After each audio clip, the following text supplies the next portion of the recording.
The Legend of Zelda: The Wind Waker. It's the 10th installment of Nintendo's action-adventure game franchise, The Legend of Zelda. The first in the series released on the GameCube, the third game in full 3D, and the fourth best-selling game on the GameCube. The game was initially released on December 13th, 2002 in Japan, March 24th, 2003 in North America, and finally reaching the rest of the Western world by May 7th, 2003, with later having an HD remaster of the game released on the Wii U on September 20th, 2013 in North America, September 26th, 2013 in Japan, and reaching the rest of the Western world by October 5th, 2013. The original game sold 4.6 million units, with the HD remaster selling 2.3 million units. While I couldn't get a definitive price for the GameCube version of the game, I believe it was probably retailed for $49.90, the standard price for most GameCube releases at the time.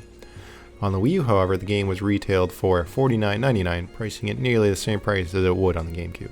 The game received critical acclaim at the time of its release and still holds a 96 rating score on Metacritic.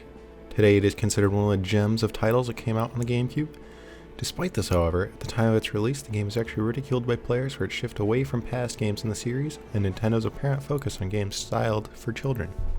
This is often attributed to its iconic cel-shaded art style and comparative low-level difficulty to other games in the series. The largest complaint, however, came with the game's emphasis on sailing. The game world is divided up into a 7x7 grid of 49 squares, with each one representing an island the player is able to visit throughout the game. It takes until the second full dungeon for the player to be able to explore the world freely, which can take anywhere between 2 to 5 hours to get to in a casual playthrough. However, the largest critique with this design was that in order to reach the final area of the game, the player would have to embark on a tedious fetch quest. This entailed getting 8 Triforce charts and paying a hefty amount of in-game currency to have them deciphered. This would then unlock the option to travel to all 8 locations to collect a Triforce shard. Only after collecting all 8 would the player then be able to complete the Triforce of Courage and be able to finish the game. Fortunately, the HD remake cuts this tedious task down to only 3 charts and shards that the player has to do this for, placing many of the shards in the chests their maps were originally found. With complaints, however, also comes praise. Many critics and fans lauded the game over its world and level design. With various dungeons and the countless puzzles that are riddled within the game, there is an abundance of stuff to do. Combat was also praised for its responsiveness and overall feel. The game also boasts many iconic and beloved songs in the series, with having, in my opinion, one of the best title themes in all of gaming. Another notable change is that the shift to a more cartoon-like art style allowed the developers to make Link a lot more expressive. This can be seen in many of the facial expressions and animation Link makes throughout the game, often adding an endearing or at times comedic effect to the story and gameplay. When the game's director, Eiji Aonuma, was asked why they made such a drastic change to the visuals for Wind Waker over Ocarina of Time, he said they wanted to reinvigorate the development team and use the new style to inspire new gameplay ideas. The Wind Waker also had its fair share of cut content. Technical limitations limited how fast a player was able to sail on the seas, making the fetch quest all the more tedious when the game was released. They did remedy this, however, in the HD version of the game, in which the player can obtain the Swift Sail, which doubles the speed the player is able to sail and automatically sets the direction of the wind for the player. Other cut content includes 2 dungeons from the main game due to time constraints, and are what ultimately led to the inclusion of the fetch quest. Aonuma commented on the inclusion of those dungeons on the HD version, saying that those ideas were already used on other titles in the franchise, and that bringing them over to Wind Waker wasn't really feasible because those ideas didn't exist anymore. The game's story takes place several hundred years after the events of Ocarina of Time. During this time span, the world has fallen into ruin due to Ganon's return along with his minions. With an unexplained absence of the hero during this time, the people prayed to the goddesses, who then decided to flood the lands in an attempt to seal the growing threat.